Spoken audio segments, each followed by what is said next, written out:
Hey, what's up everybody? Welcome back to another Wuthering Waves reaction. Today we have To Bright Warm Gold, which is an interesting title just in itself, but apparently this is Sigrika's theme, and I don't really know who that is. As a lot of you know, I don't play the game yet.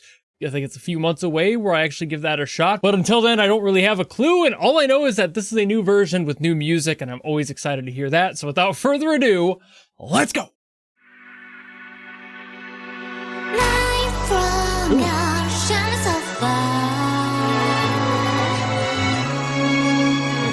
Okay.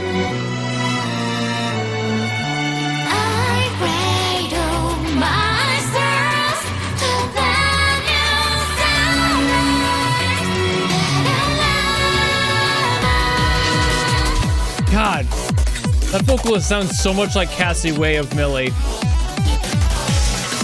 I don't think it is though. She's a little bit more sharp.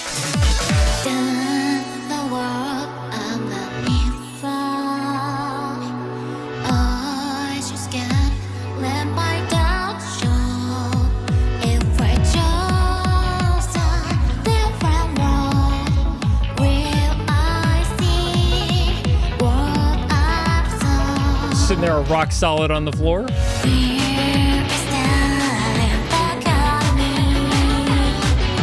Yeah, it can't be. She's got some different vowel things going on.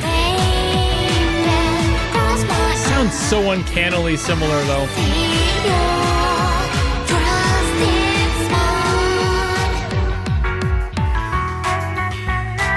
Ooh, ooh, ooh. Ooh, what the hell? Okay, metric modulation, why not?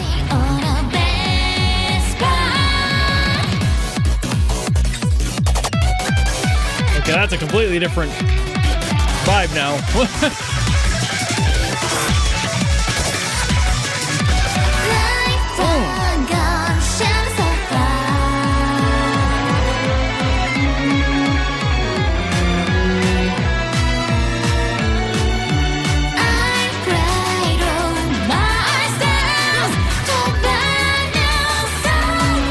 The switch-ups they're doing are so different, in a good way.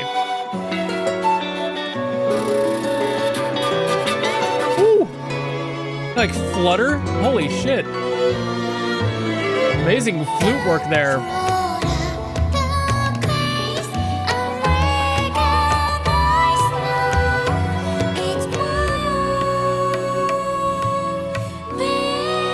They've got like talking drums in there too.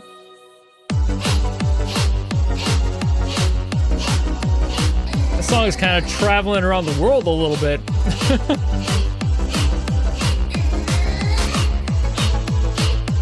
Oh, oh, oh.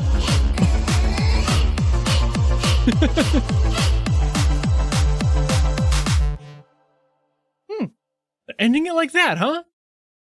This is a really intriguing song for like a myriad of reasons, but mainly with how it kept moving. So to start off with the elephant in the room, I don't think that this is actually Cassie Way. I think that this vocalist is a little bit sharper, has a very similar accent, but that's probably because she's probably also Japanese, at least in part. And that quality of the voice, especially if you're already in the same tone and timbre, is going to sound very similar. So I could really hear this being somebody else. It just doesn't quite feel like Cassie. To me, Cassie has a little bit of a different quality to her voice, probably because she has a different understanding of English and is able to shape those vowels differently. So I'm assuming it's somebody else, but that doesn't really change the quality of the singing here. She did a great job. I love the feel of her voice in this song. It just kind of works with everything going on here, especially because the song is very movement heavy. And I say movement heavy because it is very accurate. This song uses a lot of sevens, a lot of sevens. And for those who don't know what a seventh is, it's basically just a harmonic on a chord, like a triad. So if I was to do the like B minor, which is the root of this, right? That's B minor, and then a B minor seventh would be this. And it's like, you can probably hear that right there, how jazzy that is. It adds that fourth little hanging note.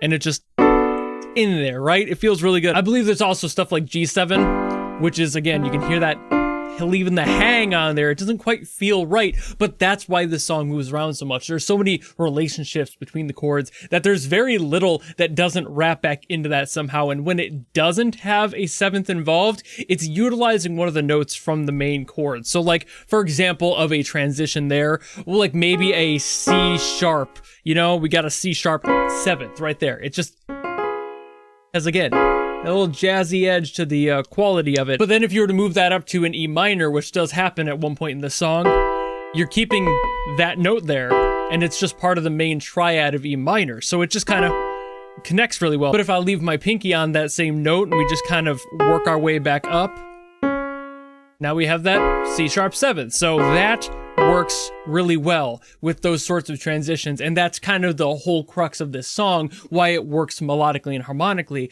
There are constantly sevenths in the song. They are most of the chords in this song, but when they don't have them, they're still rooted to that seventh in some way, whether it's borrowing the harmonic note or it's just keeping the core of that chord all together by using most of the other notes. It really just depends on what they're doing in the song, and that movement is constant. It's everywhere, especially at that one spot where it like breaks into that like more jazzy swing sort of break. It just goes, and that's like all jazz sevenths. It's everywhere. But just like in that spot where we go into that more jazzy swing section, I love that this song is moving in the genre as well. So it's not just the chords, it's moving everything. The whole song is kind of bending will to whatever the song feels it needs at that point. And I'm not sure why that would be going on, except for maybe a legitimate reason behind the character and why they are the way they are, who they are potentially. That tends to be the case when you're making a character theme. You want it to reflect them and you want the song to do so. So you have something that kind of jumps around like the character would be. However literal that may be is completely up to the character. Whether or not they're a time traveler is completely up to the writers, but it's probably something more like a personality trait, like they're a little bit of a, you know, rabbity kind of personality, where they're a little bit everywhere and it's kind of a little ADHD coded in a way, so I wouldn't be shocked if that were the case, but it could just be literal as well. It's very hard to tell for somebody like me who doesn't really know these characters and has no way of understanding yet what the entire game's like logic is with that. I've heard plenty of these songs, but I'm not sure what this game is like when it comes down to the narrative. So all I can do is guess very vague ideas and hope I'm at least on track. And that movement from the jazz section doesn't just go away, because at the end we have that section that's almost like India inspired in a way. It might be like East Africa as well, potentially, but it's got like tabla in there. It's got some talking drums in there, which are used kind of in that general chunk of the world. It's just music and how instruments work. They were shared between many connected countries, especially in Europe. So you're going to have some of that crossover, and you can have some of that literal crossover where like things are the same instrument but just named it differently in a different country. It's just how that works. It's how music is. It's a very transformative language that you can just borrow things from, including whole instruments, and that's what happens especially over there in the trade areas of the world, and in their times of doing so, that was a huge thing. Instruments sharing with each other and sharing the ideas of these musical concepts and making sure that you had the instruments to play those same sounds. So they would do this a lot, and I'm not entirely sure where they were going with this sort of sound, because it kind of ends too quick to really evolve into anything, but I like that they moved it through. Like I mentioned with the whole jazz thing, they're moving this constantly. The song is non-stop and constantly shifting its sound in general. Like we had a lot of electronic stuff in here, as you would expect. Most of the stuff I've heard from this game is either electronic or heavily orchestral, and not really much in between. It's usually just a fusion of those two. So this one having more genre influence is interesting to me, because it's borrowing stuff from different cultures, and it's like, why is that? That's what kind of gave me the whole like, maybe she's literally like hopscotching her way through time and space potentially, and that could be very well the case, but it also could just be a cool sound they wanted to include. It's so difficult to tell with some of these musicians, because they are so skilled that they're like, you know what I want to do? I want to play with it. I want to do something weird today. So they write this in, and for some reason it ends up getting approved, and that's the song now. But kind of back on the whole music theory side of this, I'm pretty sure, like again, that this is the B minor, which means we probably have E minor in there. I'm not sure about the C sharp in there. It's very possible, but also it doesn't feel like it necessarily works depending on how you would use it, but that's kind of where the jazz confusion comes in. Pretty sure there's a G in there. There's most definitely an A. There's probably even like an F sharp in there because that's within the key. That would totally check. And that's exactly why I'm confused about the C sharp being in there if it is, because that doesn't necessarily work within this key specifically. But with those jazz sevenths in there, you can really do whatever you want and root back to whatever other chord you want. So when you start to borrow things from different keys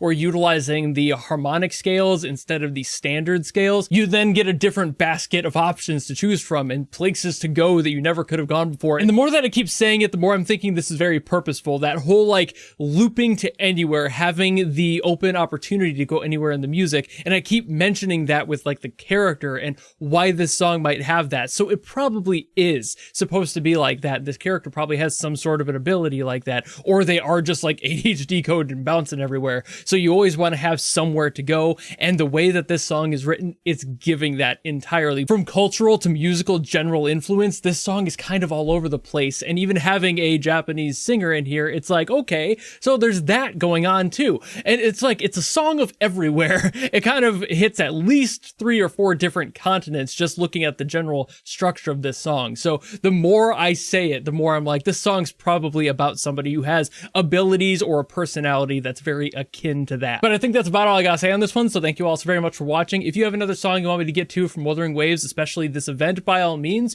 drop them in the comments below and I will do my best as always to get to those. But if you don't want to do any of that, maybe just want to follow me and support me for more stuff coming in the future, you know how to do all that. And I'll see all of you in the next video.